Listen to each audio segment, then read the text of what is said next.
Good morning everyone. आज हम लोग डिस्कस करेंगे केपी और केसी से रिलेटेड कुछ क्वेश्चंस, कुछ न्यूमेरिकल सॉल्व करेंगे। पिछली क्लास में भी हम लोगों ने केपी और केसी में प्रूविंग करी थी कि उसका फॉर्मूला प्रूव किया था केपी और केसी में क्या रिलेशन होता है। फिर नेक्स्ट क्लास में केसी और के डैश सी में रिलेशन फाउंड आउट किया था। इस क्लास में हम लोग क्या करेंगे, केपी और केसी से रिलेटेड कुछ न्यूमेरिकल्स करेंगे।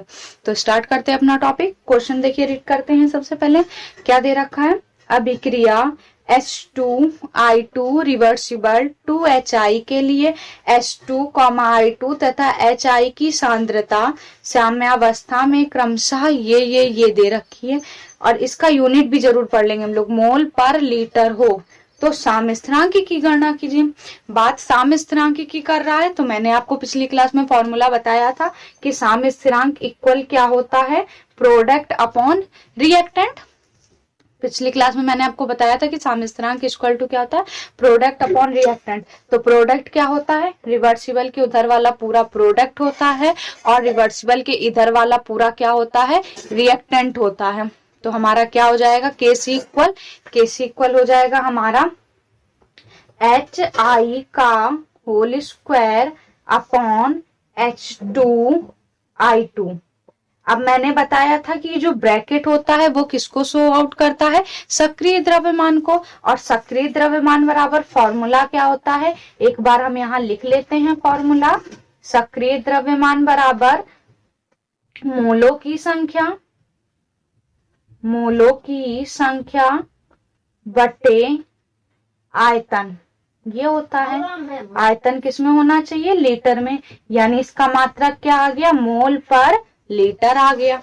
तो यहाँ पर भी वैल्यू देखिए किसमें क्या दे रखी है, मोल पर लीटर हो, यानी इसकी डायरेक्ट वैल्यू दे रखी है, तो डायरेक्ट वैल्यू हम लोग पुट कर देंगे। तो यहाँ केसी इक्वल क्या हो जाएगा, केसी इक्वल HI की वैल्यू पहले तो लाइन से लिख लेते हैं।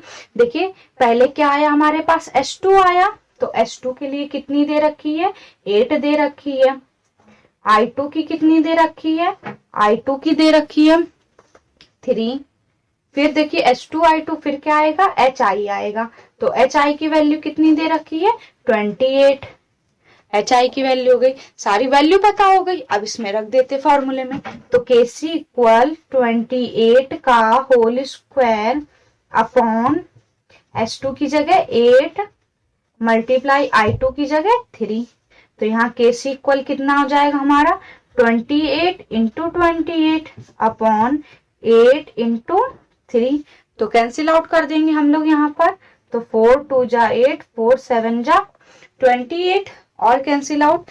तो 2 से काट दीजिए 14। तो Kc इक्वल कितना आ गया, 14 7 जा 98 अपॉन 3। 3 से डिवाइड कर दीजिए तो Kc इक्वल 3 3 जा 9, 3 दूनी 6, कितना बच गया 2, 2 3 जा 18। तो Kc इक्वल कितनी वैल्यू आ गई, 32.6।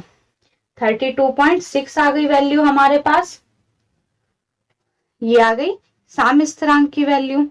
नेक्स्ट क्वेश्चन इसी बेस पे आधारित हम लोग क्या करते हैं, नेक्स्ट क्वेश्चन रीड कर लेते हैं। तो नेक्स्ट क्वेश्चन हमारा क्या दे रखा है, नेक्स्ट क्वेश्चन रीड कर लेते हैं। नेक्स्ट क्वेश्चन क्या दे रखा है, 2HI reversible H2 plus I2 की साम्यावस्था पर 7.8 ग्राम हाइड्रोजन, इतने ग्राम आयोडीन तथा इतने ग्राम हाइड्रोजन आयोडाइड पाए गए। साम्य स्थिरांक की गणना कीजिए।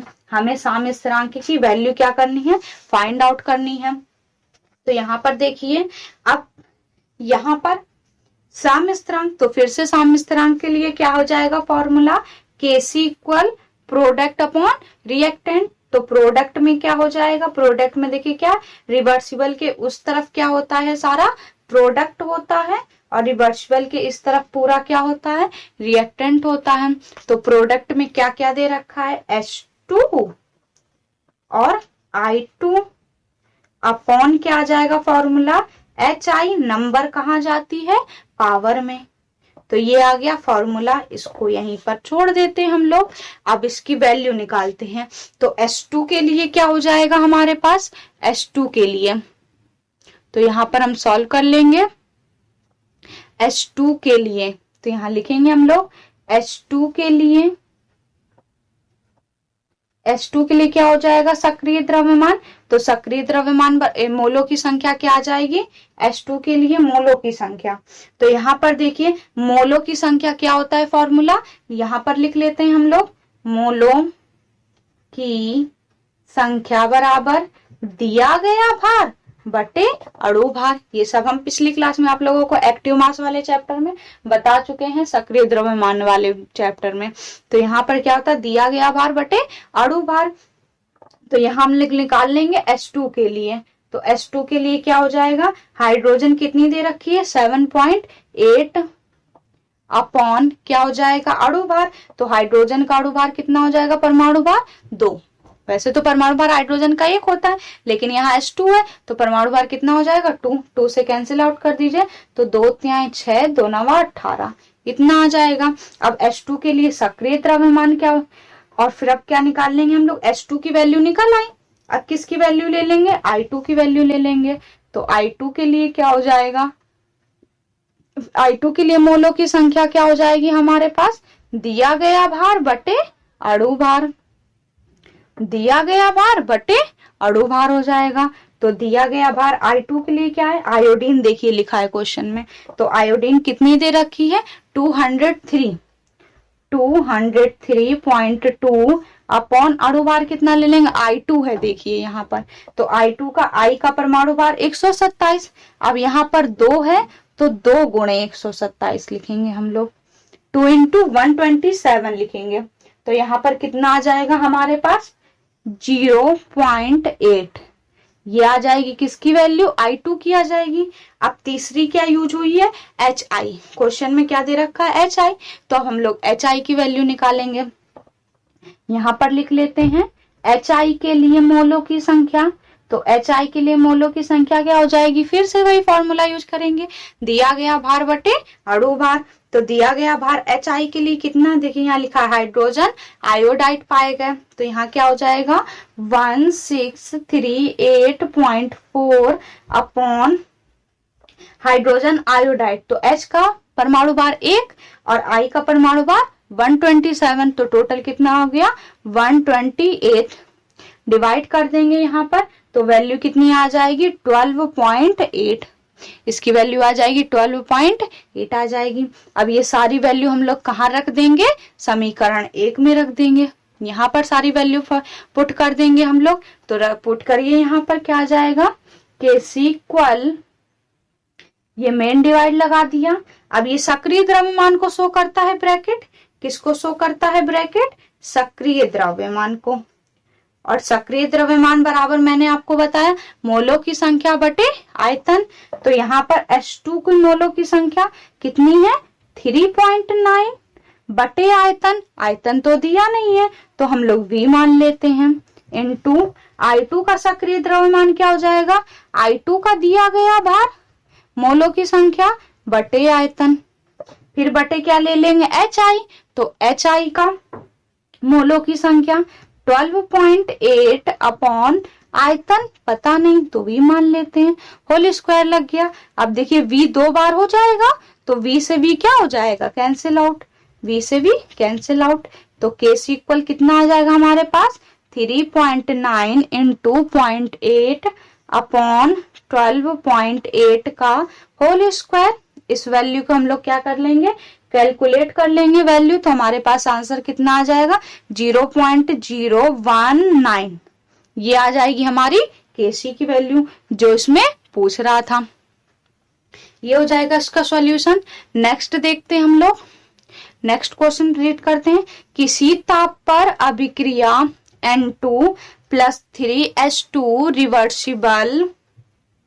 रिवर्सिबल क्या दे रखा है 2NH3 की साम्यावस्था में N2H2 और NH3 के आंशिक दाब। यहाँ बात किसकी हो रही है, आंशिक दाब की बात हो रही है। तो आंशिक दाब इतना है, साम्य स्थिरांक की गणना कीजिए। तो हम लोग इसको किस में सॉल्व करेंगे, आंशिक दाब में लेकर चलेंगे। तो आंशिक दाब में किस तरीके से करेंगे क्वेश्चन, तो हमने आपको पिछली क्लास में केपी और केसी में रिलेशन बताया था। तो मैंने आपको बताया था कि केसी में जो जो हम लोगों ने लिखा है वहां पर हम लोग क्या पुट कर देंगे, पी रख देंगे। तो देखिए यहाँ एक बार अच्छा केसी में निकाल लेते हैं। तो तो Kc बराबर क्या होता है, प्रोडक्ट अपॉन रिएक्टेंट। तो प्रोडक्ट हो जाएगा NH3 का होल स्क्वायर अपॉन N2H2 का होल क्यूब। ये हो गया Kc इक्वल। अब यहां पर इसी को आंशिक दाब के रूप में लिखने पर, आंशिक दाब के रूप में, आंशिक दाब के रूप में लिख देते हैं हम लोग। तो यहाँ क्या हो जाएगा, Kp इक्वल P NH3 का whole square upon P N2PH2, ये आ जाएगा हमारे पास। वैल्यू पुट कर देते हैं हम लोग। तो Kp इक्वल क्या हो जाएगा, NH3। तो यहाँ देखिए लाइन से दे रखा है, आंशिक दाब पहले क्या आया, N2। तो N2 के लिए आंशिक दाब कितना है, 55। और N2 के बाद क्या आया, H2। तो H2 के लिए आंशिक दाब कितना दे रखा है, 14। और फिर क्या आया, NH3। तो NH3 के लिए आंशिक दाब कितना दे रखा है, 28। तो यहाँ रख देंगे हम लोग 28 का होल स्क्वायर अपॉन N2 की वैल्यू 55 इंटू H2 की वैल्यू 14। इसको ओपन कर लेते हैं। तो Kp इक्वल कितना हो जाएगा, 28 इंटू 28 अपॉन 55 इंटू 14। तो 14 दूनी 28, और तो कुछ कैंसिल आउट नहीं होगा। तो यहाँ क्या आ जाएगा हमारे पास, Kp इक्वल 56 अपॉन 55। तो इक्वल वैल्यू कितनी आ जाएगी हमारे पास, इसकी वैल्यू कितनी आ जाएगी, 5.2 इंटू 10 की पावर -3। ये किसकी वैल्यू आ जाएगी हमारी, Kp की। और इस रिएक्शन में आंशिक दाब दे रखा था, तो इसलिए साम्य स्थिरांक भी किस रूप में आएगा, Kp के रूप में आएगा। नेक्स्ट क्लास में कुछ अलग टॉपिक लेकर आएंगे हम। आज के लिए बस इतना ही। Thank you.